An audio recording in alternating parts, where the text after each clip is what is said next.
அஸ்ஸலாமு அலைக்கும். Hello friends, இன்றைக்கி பார்த்தீங்கன்னா பூண்டு குழம்பு வெங்காயம் தக்காளி இல்லாமல் எப்படி ஈஸியாக செய்யறதுன்னு சொல்லி பார்த்துடலாம். அதுக்கு ஒரு கடாயில் காஞ்ச மிளகா சேர்த்து ட்ரை ரோஸ்ட் பண்ணி எடுத்துக்கலாம். மிளகு சீரகம் இது எல்லாமே லைட்டாக பொரிஞ்சு லைட்டாக வாசனை வந்தால் போதும், ரொம்ப ட்ரை ரோஸ்ட் பண்ணக்கூடாது.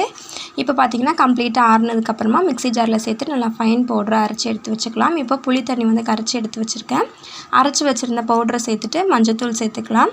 இப்போது பச்சை மிளகா கொத்தமல்லி இலை இதிலேயே சேர்த்துட்டு மல்லித்தூள் சேர்த்துக்கலாம். மல்லித்தூள் சேர்த்துட்டு தேவையான அளவு தண்ணி ஊற்றிட்டு தேவையான அளவு உப்பு சேர்த்து நல்லா கலந்து தனியாக எடுத்து வச்சுக்கலாம். உப்பு செக் பண்ணி பார்த்துக்கோங்க.